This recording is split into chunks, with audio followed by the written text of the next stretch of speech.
Oke, jadi di video kali ini ya gue bakal sharing ke kalian gimana caranya ngelola gaji UMR. Ini datang dari challenge teman gue ya. Teman gue kemarin ngobrol-ngobrol, kita nongkrong. Di challenge gue, Tim, lu kalau punya gaji UMR dengan skill investasi lu bakal ngapain? Terus gue bilang, oh udah pasti lah investasi leher ke atas. Oh dia bilang, gak segampang itu ya. Jadi challenge gue terus mikir, gue harus investasi kemana, biaya hidupnya berapa. Ya gue harus mikir detail tuh, dia bikin gue mikir detail.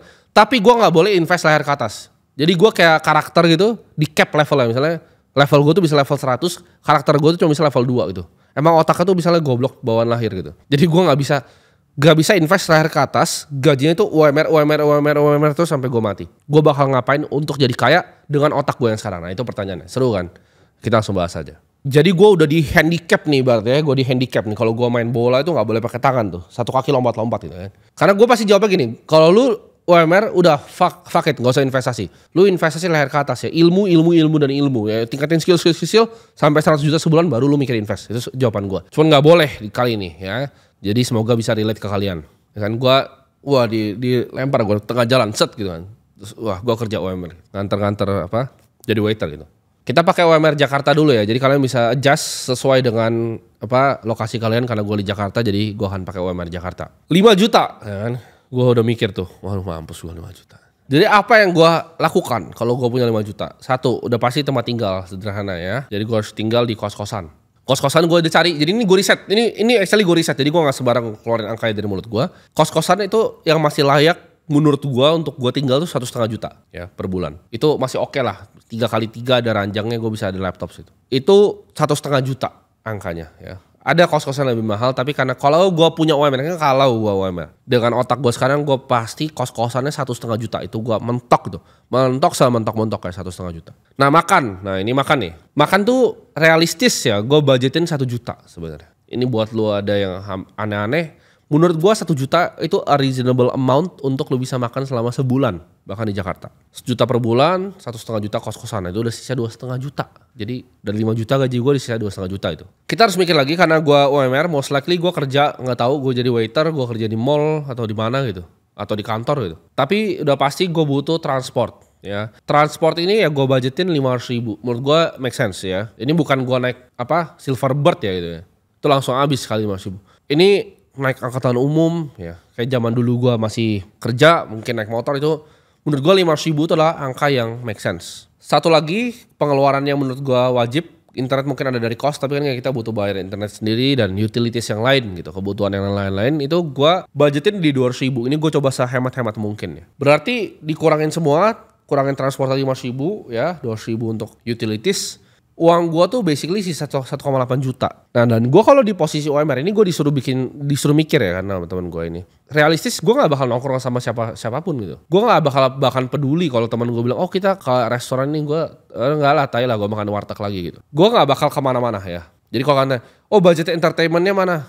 Nggak ada. Ini kondisi untuk gue seorang diri ya, ini bukan keluarga. Karena gue nggak bisa bayangin kalau gue berkeluarga, karena gue belum berkeluarga. Tapi kalian dapat gambaran rough di sini. 1,8 juta itu gak bakal gue sisin 300.000 untuk Netflix entertainment, enggak akan ada entertainment yang gue punya. Dan ini kan in case ini gue gak boleh investasi leher ke atas. Kalau boleh leher ke atas gue pasti beli buku ya. Gue pasti beli buku yang bajakan yang 30.000 satunya, biar gue beli 300.000 tuh benar-benar banyak ya. Itu pikiran gue kalau gaji UMR. Tapi balik lagi, ini gue gak boleh investasi leher ke atas, jadi gue akan investasikan semuanya. Nah pertanyaannya kemana ya kan, ini kita udah sampai ke golden question ya, investasi kemana. 1,8 juta itu gini, karena gue di cap UMR ya, jadi kan gue stabil, gue tahu gue akan dapatnya UMR kecuali gue bego dibecatkan. Tapi ya basically gue UMR terus lah, kita ngambil yang gampang ya. Gue UMR terus, gue gak bisa dapetin fluktuasi income, gue gak punya income tambahan, gue gak bisa kerjain something yang overtime dapat uang lebih, gue gak bisa jualin skill gue gak bisa jualan barang orang lain, service orang lain gak bisa gue jualan. Gue cuma bisa kerja sama gitu. Gue itu udah pasti 100% ambil investasi yang paling agresif yang bisa gue ambil. Balik lagi, ini bukan buat lu. Ini cara gue ngatur gaji UMR. Ya, jadi ini kalau punya ilmu kayak gue bakal ngapain. Kenapa? Karena gue dapat kestabilan dari pekerjaan gue. Gue tahu at least gue bisa makan kalau gue spendnya cuma 1,8 juta. Paham gak sih? Gue mau ngasih kalian yang realistis.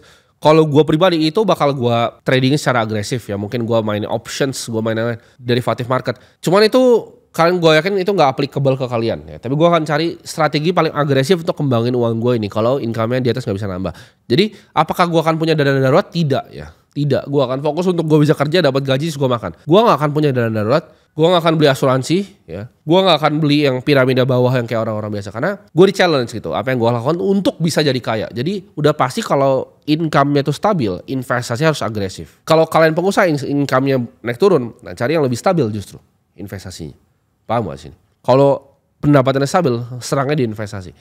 Nah 1,8 juta itu mungkin gue kepikiran 2 skenario ya.